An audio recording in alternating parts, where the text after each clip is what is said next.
Hello, everyone, and welcome to the very first Enactus Careers webinar series, or webinar of 2015. I am Heather Norris. I am the manager of Enactus Careers here at Enactus Canada, and I just want to thank everyone for tuning in today. Just to give you an idea, Enactus Careers exists within the Enactus Canada organization to really pair Enactus students, connect Enactus students to Enactus corporate partners for career purposes. There's a few ways that we do this all throughout the year.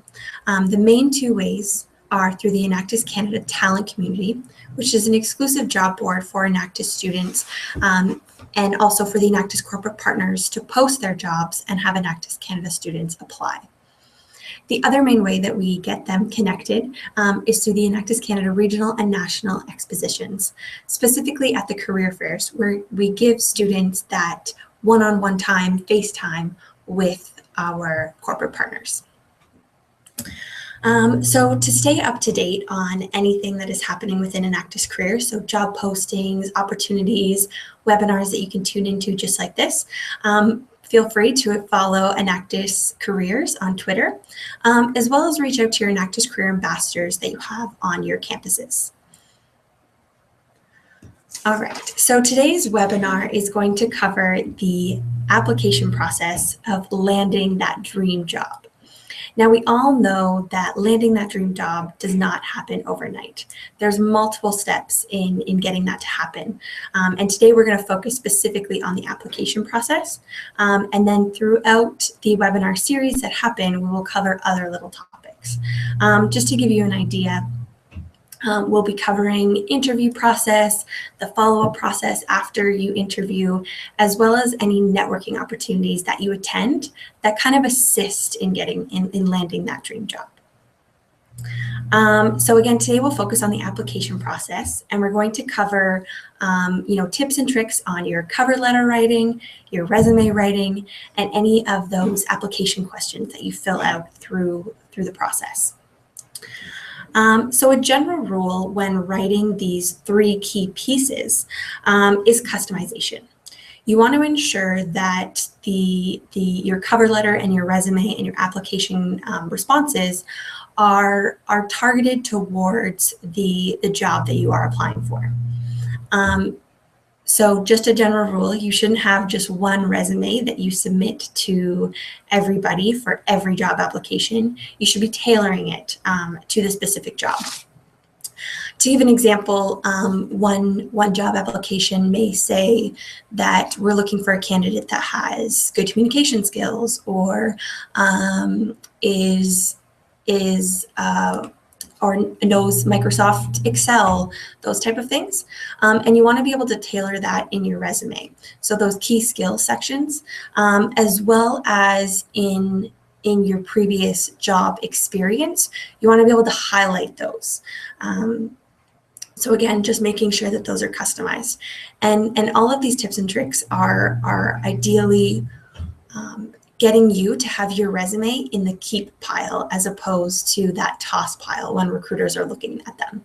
As we know, recruiters look at hundreds, thousands of resumes daily or weekly. So just making sure that your resume stands out. Another kind of general rule regarding these three pieces is kind of obvious, but it's your spelling and your grammar. I know that this is probably said over and over and over again, but you would be surprised at how many people miss those little things. So ways to prevent these from happening is to have a friend look over your resume. I know some people do the reading backwards through your cover letter or through your resume, as well as just double, triple checking it yourself and putting it through those spell check wording on Word or through other devices. Another general rule is the format that you submit your application in. You want to make sure that the form that you are submitting, or the document that you're submitting, is a PDF version. And this basically allows you to screen capture your application and submit it. So this is for your resume and your cover letter specifically. If you were to submit a Word document, the formatting may get mixed up. Your font might be a little bit different. So ensuring that it is in a PDF will allow you to have that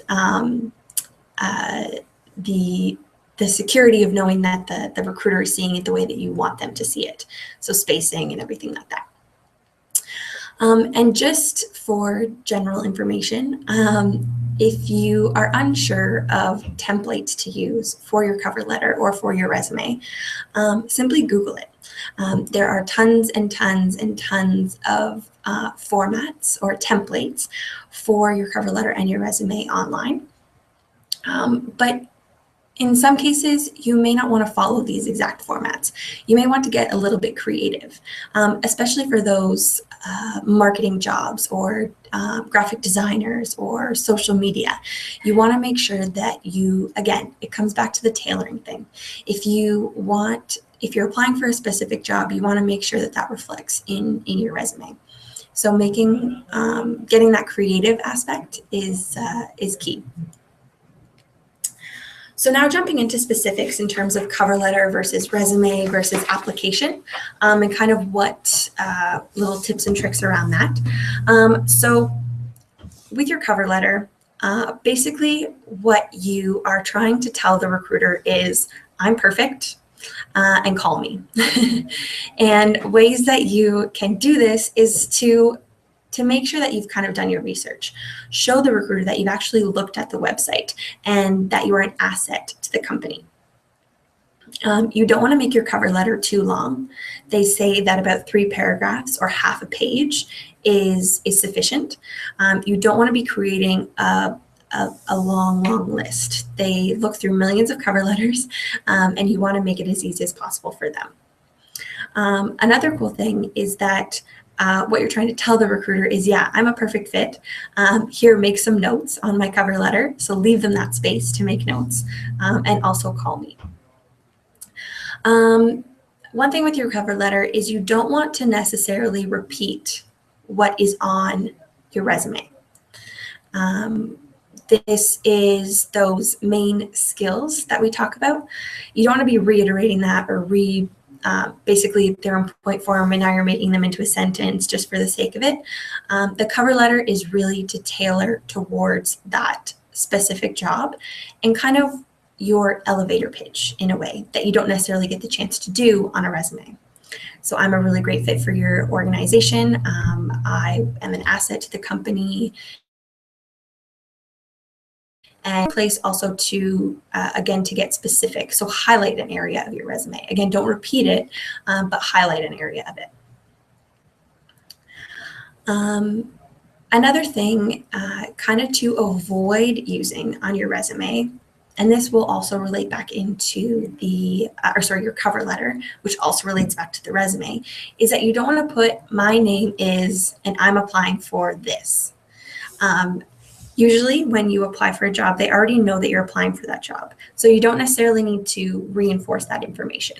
They know that you're applying for a marketing position at their company, and they already know that your name is this due to your profile that you filled out previously. So again, you just want to make it as short and simple as possible. Another thing on the cover letter, and people always kind of have these 2 big questions, is who do you address and are you supposed to sign the bottom or not?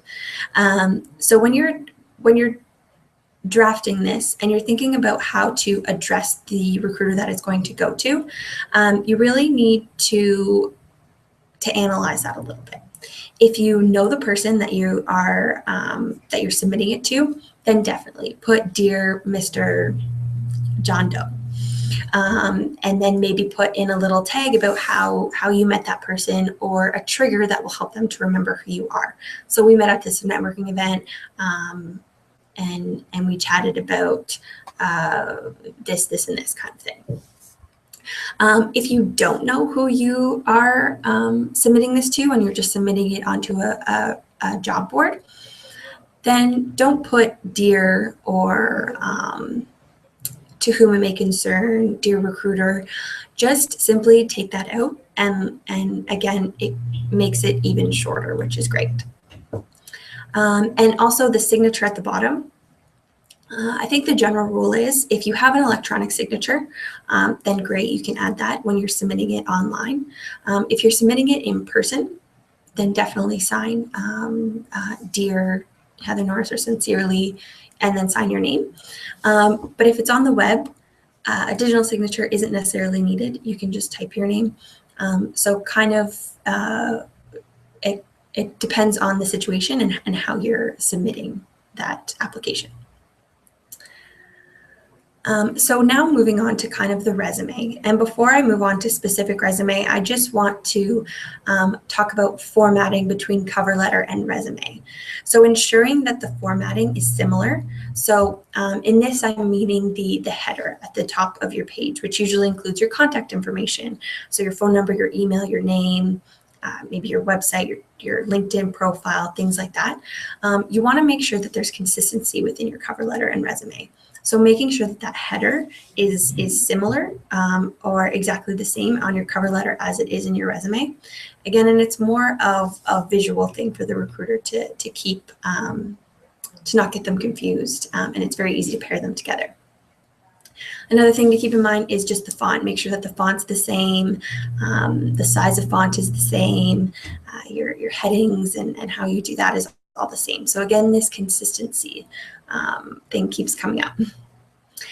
So moving on to your resume, and again, ensuring that your application lands in the keep pile and not in the toss pile.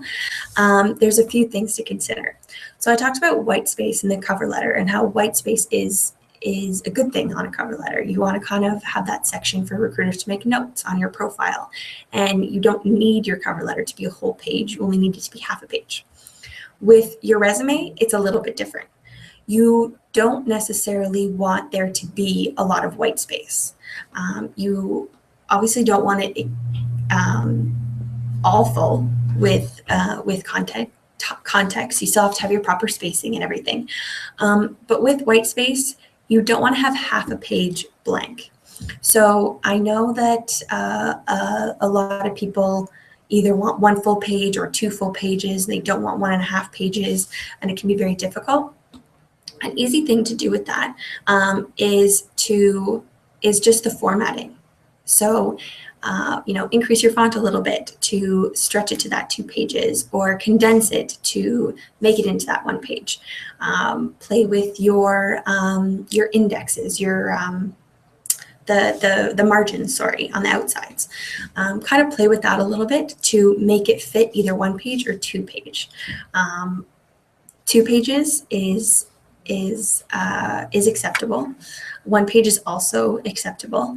Going to 3 pages is a little bit too much unless it's an extensive job that you're applying for. But you really, again, this comes down to the cutting of information on a resume.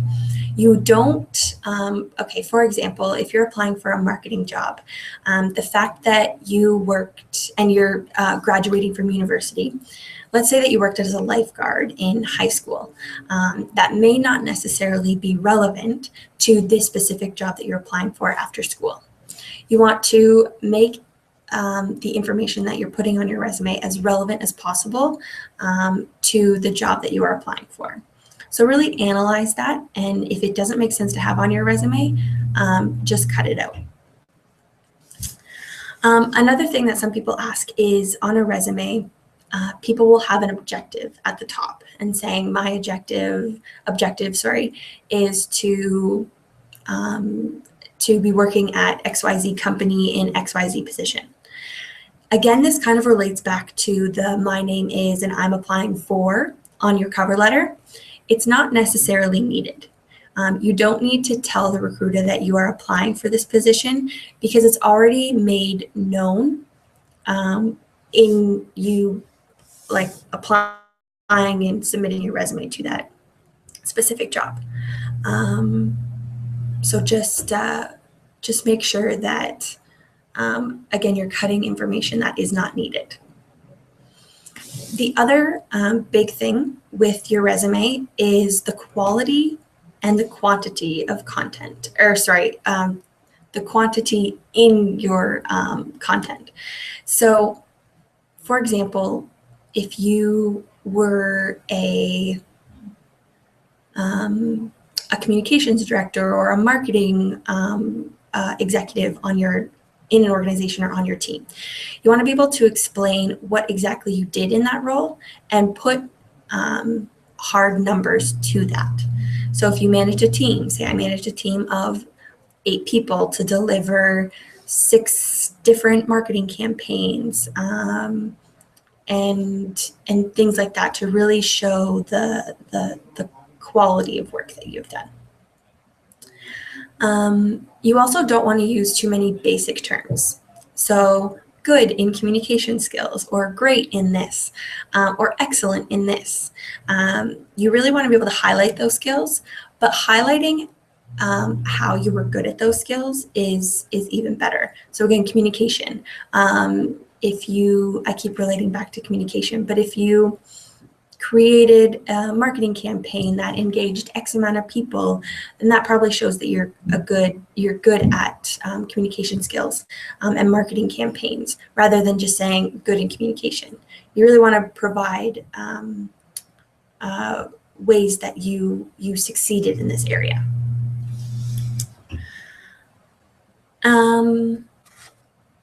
Another quick thing about the resume is again, this goes for the quality of information, but it also, you don't want to lack information. And this is, I see this a lot in Enactus students.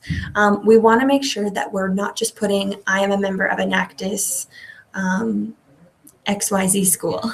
You really want to make sure that you're explaining what that Enactus experience is or was. So again, president of Enactus or VP of HR at Enactus, you really want to highlight what that means.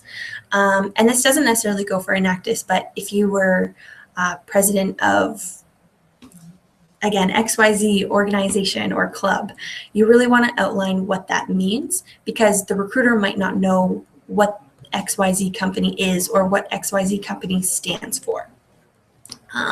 So you really want to, again, give enough information, but not too much information, and the information that matters.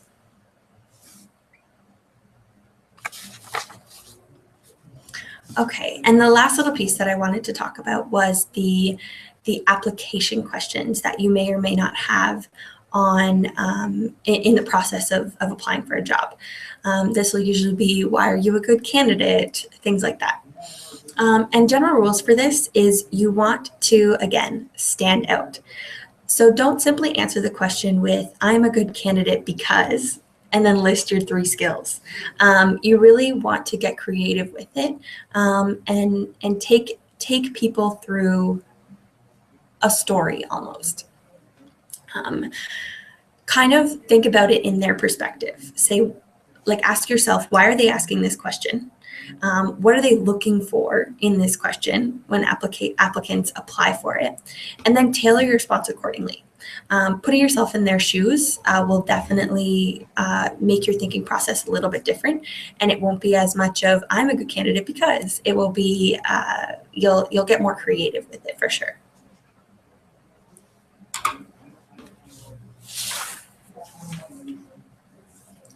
The last really quick thing that I wanted to talk about was specific to Enactus students and getting getting you recognized as a valued member of the Enactus Canada community. Again, this relates to having that Enactus experience on your cover letter, in your resume, and in those application questions that you apply for. When applying through the Enactus Canada Talent Community, which is the exclusive job board for Enactus Canada students, you want to be able to highlight that experience. I think for the most part, the organizations and our corporate partners do value the Enactus students, but you have to be able to to kind of flag yourself as an Enactus student in the proper way. So again, not just saying member of Enactus. You want to say what you learned in Enactus. So were you a project manager for a job? Project manager of a project or project that you were running on your campus. Sorry, and what skills did you learn from that? A lot of organizations are looking for those independent thinkers and those people who are able to solve problems and people who have seen a project kind of start to finish in a way. And all of the skills that you've learned from that are very, very valuable. So portraying that in your application is definitely key. Another really quick thing about applying through the Enactus Canada Talent Community is when you apply directly to specific job boards. So let's say it is the Scotiabank job board. There's usually a referral section on that job board, and indicating there that you heard this opportunity through Enactus or Enactus Canada or the Enactus Canada Talent Community will also kind of flag you as an Enactus student, and then relaying, and then they can reference that and see your resume and see the quality of work that you've done in your Enactus lifetime will portray through.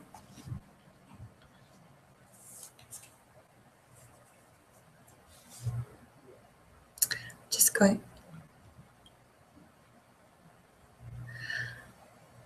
So I think that today I have definitely covered a lot of different tips and tricks for resume writing and for cover letter writing.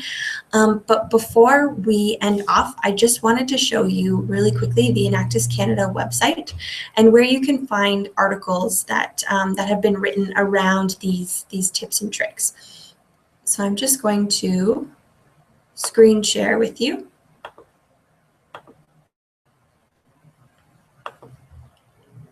So if you go to the Enactus Canada website here, and if you go to news, and if you go to blog, there are lots of different articles that have been written.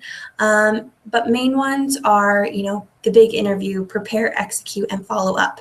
There's lots of tips and tricks here. Mastering the dreaded job search, which kind of takes you through ways that you can effectively look for jobs that are out there. And this one, which is kind of what we were talking about today, ensuring your resume lands in the keep pile with attention to detail, kind of walks you through it. So again, we talked about spelling, white space on the resume, white space on your cover letter, the objective, the basic terms, and the lack of information. So there's lots of resources here. And again, just another call out to follow Enactus Careers on Twitter. So we do post lots of resources on here. Again, webinar series was kind of the last thing that was being promoted, but we also have job postings here as well. So finance and marketing internship position now available at BDC. We have job posting from HSBC, lots of different resources there for you to take a look at. And I'm just going to quickly highlight the Enactus Canada Talent Community here as well.